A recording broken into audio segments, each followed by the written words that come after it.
Hi friends, welcome to our channel. நாங்கள் காரைக்கால்லேருந்து ராமேஸ்வரத்துக்கு அப்பாவுக்கு திதி கொடுக்கறதுக்காக போயிருந்தோம்.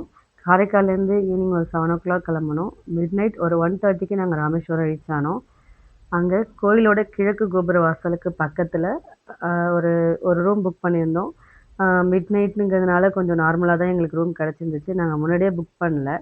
அங்கே போய் புக் பண்ணதுனால அந்த ரூம் வந்து ஒரு ₹1000 சார்ஜஸ் பண்ணாங்க. அதுக்கப்புறம் அங்கேருந்து பீச் கொஞ்சம் கிட்ட.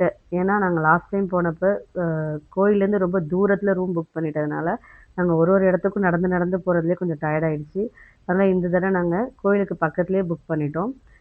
ரூம்லேருந்து காலைல ஒரு 7:00 கிளம்பி நேராக நாங்கள் பீச்சுக்கு போயிட்டோம். பீச்சுக்கு போயிட்டு அங்கே குளிச்சுட்டு அங்கே திதி கொடுத்துட்டு அங்கே உள்ள ஃபார்மாலிட்டிஸ்லாம் முடிச்சுட்டு நேராக நாங்கள் கோயிலுக்கு போனோம். கோயிலுக்கு போயிட்டு கோயிலோட வடக்கு வாசலில் தான் அந்த தீர்த்தவாரிக்கு போகிற இடம் இருக்குது.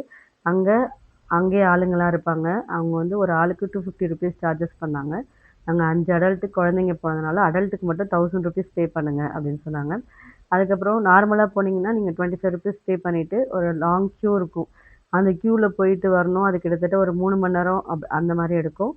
நாங்கள் லாஸ்ட் டைம் நாங்கள் அப்படி தான் போனோம். இந்த தடவை நாங்கள் பே பண்ணி போனதுனால ஒரு 20 to 25 மினிட்ஸ்லேயே நாங்கள் அந்த எல்லா தீர்த்தவாரி கிணறையும் முடிச்சிட்டோம். அதை முடிச்சுட்டு அப்படியே நாங்கள் வெளில வந்துட்டு ரூமுக்கு ஃப்ரெஷ் ஆகிறதுக்காக கிளம்புனோம்.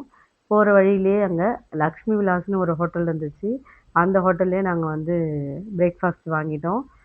அது நல்லா இருந்துச்சு. கொஞ்சம் எக்ஸ்பென்சிவ் தான். பட் வந்து ஃபுட்டு கொஞ்சம் நல்லா இருந்துச்சு. அதோட கிளிப்பிங்ஸ் நான் ஆட் பண்ணியிருக்கேன் பாருங்கள். அதுக்கப்புறம் நாங்கள் ரூமுக்கு போயிட்டு ஃப்ரெஷ் ஆகிட்டு நேராக கோயிலுக்கு போனோம்.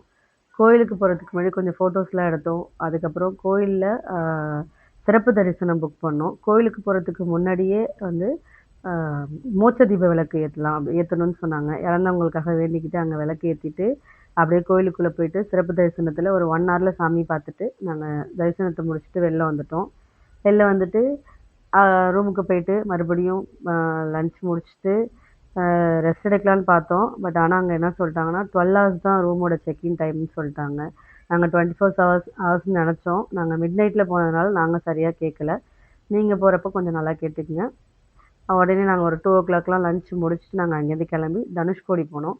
தனுஷ்கோடி போனதில் கொஞ்சம் ஃபுட்டேஜ்லாம் டெலீட் ஆகிடுச்சு. அதனால் ஃபோட்டோஸ் மட்டும் ஆட் பண்ணியிருக்கேன். அங்கேருந்து முடிச்சுட்டு நாங்கள் ரிட்டர்ன் வரும்போது ஆட்டோகாரன் சீ ஃபுட் அந்த யூடியூபர் இருக்காங்களா அவங்களோட ஷோரூம் போயிட்டு அங்கே கொஞ்சம் கருவாடெல்லாம் பர்ச்சேஸ் பண்ணிவிட்டு வந்தோம் ஃப்ரெண்ட்ஸ்.